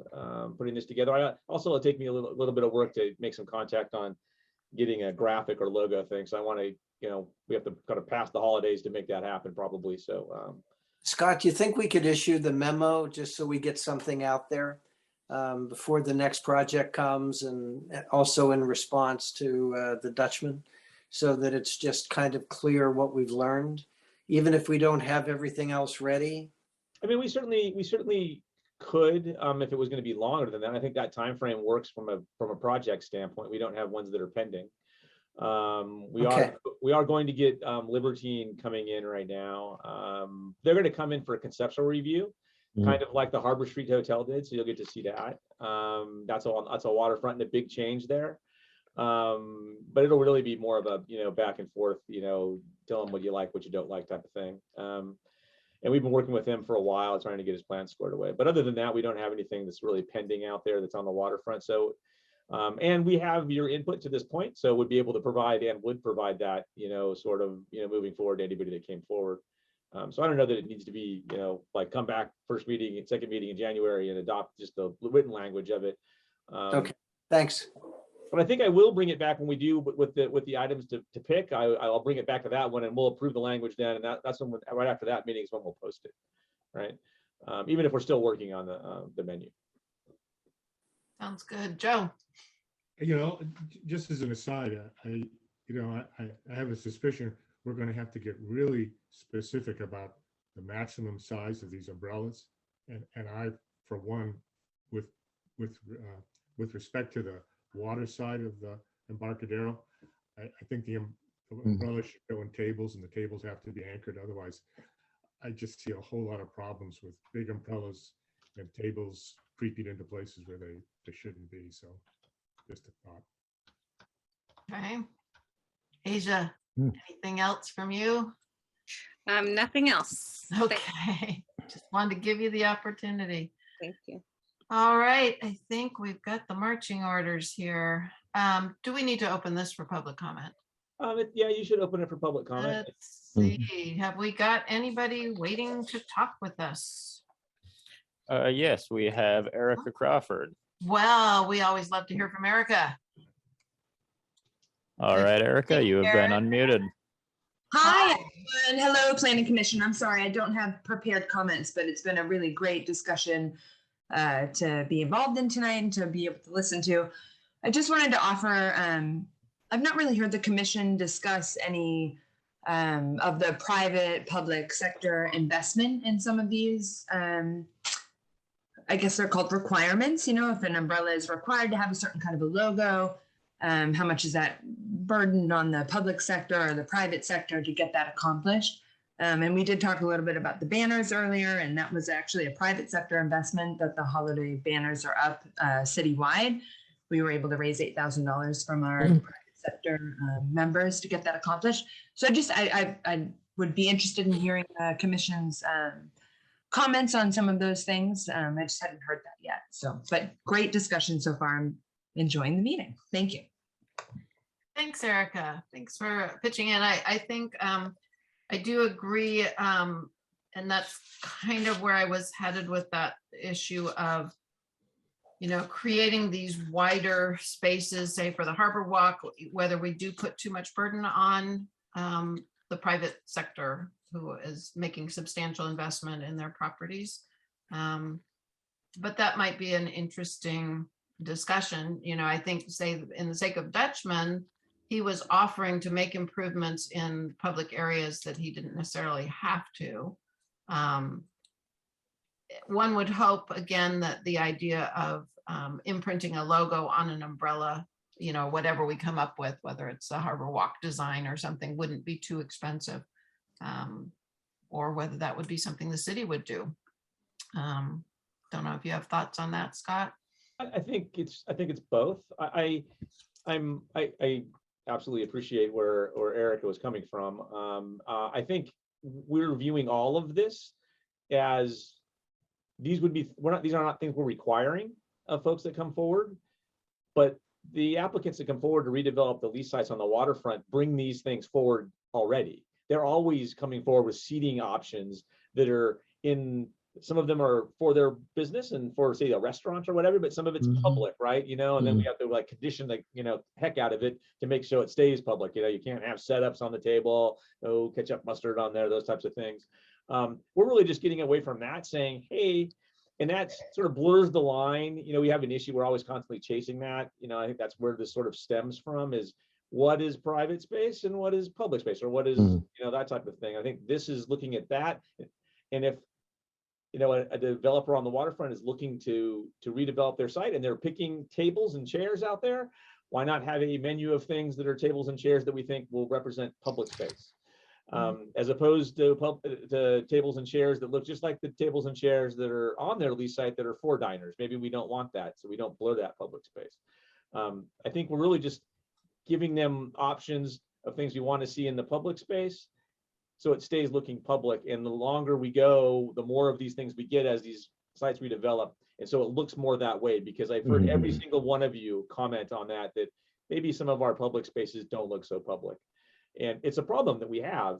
And I think that's really it. So I don't think we're really trying to put any additional burden on the leaseholders. We're just trying to say, hey, we want to, here's the things we would like you to choose from when you're putting the tables and chairs and benches and stuff out there. And we want you to choose from this sort of palette, because that's the palette we want to use for the public space. Great. So it shouldn't be any more expensive than what they were already proposing, really. Maybe even less sometimes. Bill. A quick response. One, I like Erica's comments. First, I like that she's enjoying our discussion. So thank you, Erica. Two, I would suggest we do the graphic thing and get costs. So we realize, you know, is this really an issue? Maybe not so much. You know, and we could always find ways to, I don't know, get donors or you know, represent sponsors. So I think those things come down the line. Does that make sense, Scott? Oh, no, I mean, if we're going to go get the design for them, we're going to go get what the cost would be to, you know, roll it out for umbrellas and stuff. Yeah, exactly. That's part of the whole thing. I mean, if it ends up being super expensive, it doesn't make a lot of sense for us to be doing that necessarily. So. Great. All right. And Highland, did we have anybody else in public comment waiting? No, Chair, there are no more raised hands in the queue. Great, thank you. All right, I think we can close this item. and move on to planning commissioner comments and future agenda items. When are we going to be looking at zoning code stuff again? Right now we are in the process. We're getting some response stuff for you guys because we have we're putting together the tables right now. We have a bunch of staff on vacation and stuff, so there's a little bit of a lag. So that probably won't get picked back up until after the holidays. And we're trying to get a meeting with the Coastal Commission to talk about affordable accommodations and to talk about some potential changes related to land use and zoning policies related to the power plant site. So we need to get those finalized. The big piece of that is the affordable accommodation policy that we need to bring back. You know, and then we have commentary from the planning commission that we need to respond to. And we're going to give you the top 10, top 12 items. We've identified what those are. We have one of our, I guess now we have our assistant planner working on some of that right now too. The idea is to get the comment sheets back to you so you can see all those, put those items together for you, and bring that back so you have some time to, you know, to mull that over before we bring it back to hearing. Hoping to do it in February. It does really depend on getting input back from Coastal though. I want this to be one of the adoption hearings for Planning Commission when I come back. So I want to have answers to all of those things. I'm not saying that you need to go through it in one meeting, but I'd like it to be at least the first of the adoption hearings, you know, and in order to do that, I need to give you full packages, and you didn't have that last time. So that's what I intend to bring back, and a little bit of it's predicated on scheduling at Coastal. They have a big kind of shake up in their hierarchy in the Central Coast office. One of the longtime managers is retired. We're hoping one of the other folks that we have a good relationship with is going to get put in that spot.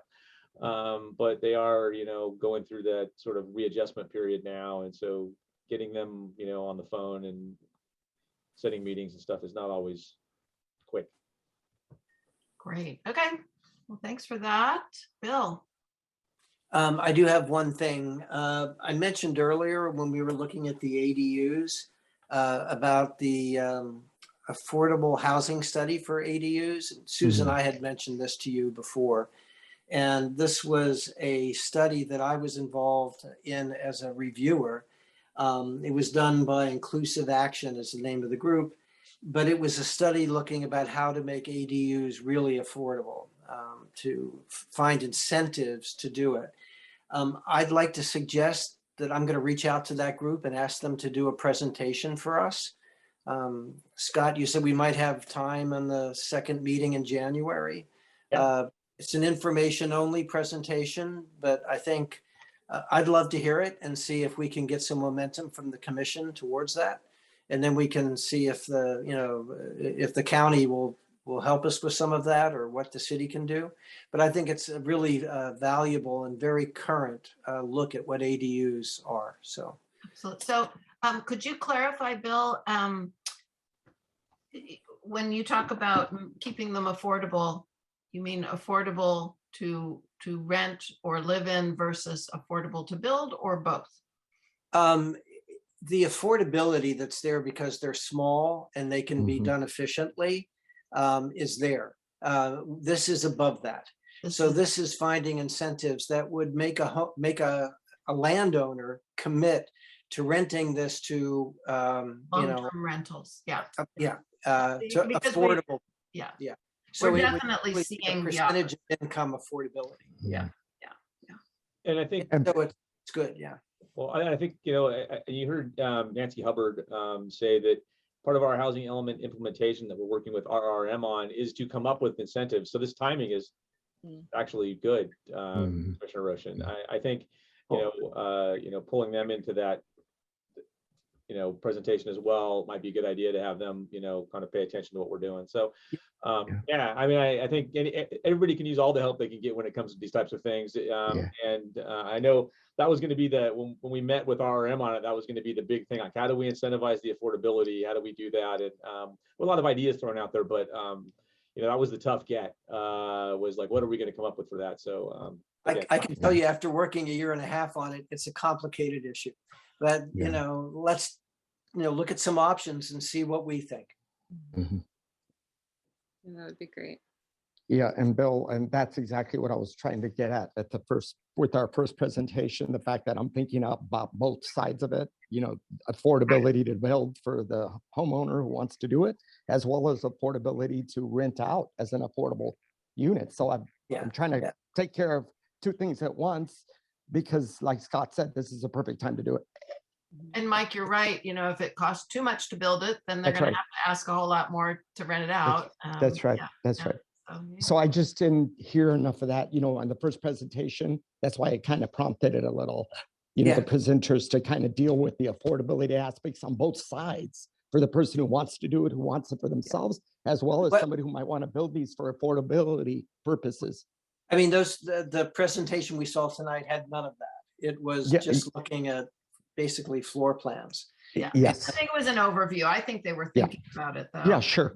Yeah. That's why I kind of said it would be great to add it in there. That way it doesn't miss, nobody misses it, right? Because I missed it. I missed and Bill did, and you did, Susan. Yeah, and the incentives are mostly going to come from Scott and the county. Okay. It's going to be a city thing and a county thing. Good. So it's not really about the designs. There's not much they can do. That's right. I don't know if this is the right place. I mean, I didn't think that was the most creative effort around the ADUs. Don't know if we should push further, but to build ADUs and to encourage them, this is an overwhelming project for most homeowners to build a house. And even though it's small, it still means you've got to do sewer, electrical, you have to deal with the codes, you have to deal with the city, you got to deal with the contractor. It's a very complicated effort, even though it's not a big space. I think your idea of educating us on how property taxes might become an incentive for building things is astounding. That never even occurred to me. Are there any? I'm just so curious. Any other incentives that you're aware of? Because I'm starting to think about this. Yeah, I think the biggest one that seemed to be effective was property tax. Yeah, and that one's giant, and that one has to be orchestrated. Other things are incentives that the city might be able to bring. That could be timing, that could be, permit fees, but they are more modest, but they still help. So, and there's a list of about 10 things we can at least look at. Bill, I was going to ask you. Oh, okay, go. I was going to ask you a question, Bill, and then Scott. You said you had this group, the Incentivize Action. Is that the name of the group? Inclusive Action. Inclusive. Okay, so do you think we could get them then to do? You had recommended that they be put on the agenda for a presentation. Yeah. Do you think would all that timing work with trying to get this information up the food chain with what we're trying to do here? We've been talking about affordability for. The timing would work. Could we make a recommendation, or would at that meeting, at that hearing, where they do that presentation, would we take some kind of action as a commission? No. Okay. No, it would be an action item. It's an informational item. Okay. We're working on this on a parallel track, right? Okay, good. And on a track that had nothing to do with the presentation that you had this evening, although they're connected in some ways. They're trying to design the units to be easily to construct, so they're not expensive to construct. So that's part of it. But there's tiers to this. Like I think Commissioner Stewart, you've mentioned this before. So we get a lot of ADUs built, but you don't see a lot of ADUs on the market for rent, right? So one of the incentive packages might be, okay, well, if we do this, you just agree to a rent it out period. Because a lot of people are holding them as, guest houses and things like that. So we could come up with a package, a tier that's that. And the next tier would be, oh, we're going to deed restrict you for affordability if we give you these incentives. That's some of the conversation that I had, early on with the RRM group, was looking at that. Like, how do we incentivize one, just to have them rent it out period and like lock that in? And then what's the next step is we can make them affordable, make them stay affordable, not just say they're affordable by design. So those are the types of things on that track that we're looking at from the implementation side of the housing element. So. Well, and is the state offering any tax incentives or programs or any kind of anything alongside this law? Okay. Not currently. They're going to throw up a whole bunch more legislation though. Well, what about, I know that there's maybe this group will address some of the funding that's being released through the state there's these big funding packages coming through, and pardon me, I haven't looked at the housing and community development part of that yet. I'm wondering if it'll address ADUs at all. I don't know. I know they're still breaking up the buckets, I'll call them. They had the 15 billion that was released for, a number of different things, and they're putting those in the different buckets and then assigning them to, different state agencies to deal with it. Now they're hiring in all those state agencies right now. They haven't figured it out yet. Yeah, to help create and then, monitor the program. So I don't know how soon we're going to get a lot of answers on that, just kind of seeing it from the city view anyway. So Asia, I could offer, one of the things the report studied is how hard it is to get that funding, right? And how competitive it is. But one of the options is finance. If we can find a way to finance these projects because they're affordable, in other words, bring in banks to begin with so that the financing is easy and readily available based on the fact that the owner will commit to affordability, that was a big incentive. If we could find a way to get them financed. I could see that. Yeah, that makes a lot of sense. I wonder, Bill, if we get to the point where there are a fair number of these off-the-shelf plans for ADUs, then I wonder if that might not incentivize some private enterprise who says, I've got this factory and I can build this core of a kitchen and a bathroom, and I could plug this into the middle of 20 different ADU plans, and then is that a sizable saving, or am I just dreaming? You would think, but I've been in the profession for 40 years. We talked this way 40 years ago, and it still hasn't happened. Manufactured housing is still modest. It is not a mainstay thing. It's happening, but not big. Should it happen for the ADUs? Absolutely, it should. But the percentage you save there is not as big as you might think. Well, again, I was only, and I probably shouldn't even be talking because I don't know anything. Yeah, I mean, my experience is it's not as big as you would think. The harder thing is the financing, actually. Yeah, and just the process itself. And that's true, even if it's not the whole structure, it's just the kind of what I call the expensive plumbing, electrical, sewer, and all that business. Yeah, and we talked about trying to get people that could help, because one of the things that's overwhelming is for somebody who's never built something to take on this process. It's very frightening. You make one mistake and you put the thing over an easement and you gotta, what I mean? There's a lot of ways to mess up. So if there was some way to sort of help people, and that's maybe something we can talk about too. In Morro Bay, that might be a doable thing. Mike? Yeah, Bill, I was going to ask, so did you still want to add that to the agenda, Bill, our next agenda, or not? Yeah, I did. I mean, if we could have. Okay, see, that's where we were at. When we Discussion. started this discussion, we were started at now we're back to that. So do you think this would be a good thing to have on our agenda? Yeah, and let's, Scott said there might be time, the second meeting in January. Okay. So I would second, yeah. Susan, if that'd you be- want. Sure. Yeah, that'd be great. Great That'd be idea. great. I would love to see that. Thanks, Bill. Yeah, thanks. Okay, any other future agenda items or comments? Okay, then on to Scott. I referenced previously that our next meeting, we're not going to have it. We don't have any items for the agenda, and they literally need to have all of the staff reports and stuff prepared today or tomorrow. So we're not going to have that meeting, so you get a break. And we'll reconvene at our second meeting in January, where we do have a couple of items, I think, that are going to be ready. So. Yeah, and Susan, I was going to tell Scott that we were meeting the week of Christmas, and we possibly would have met the week of New Year. And I said, you know what? I'm going to be in Yosemite, but I may call from the top of the mountain. Call into the meeting. So guess what, Scott? Thank you. I will be at Yosemite. I would have called in if you would have needed my vote, but thank you for giving me Have fun in day off. Yosemite. You're gonna do Yes. the Awani dinner, Mike? Huh? The Awani dinner, Oh, I've never been to Yosemite. Oh my gosh. Wow. Never. And Wow. can you believe I was actually going to pass it up to join this meeting? Yes. No, don't do that.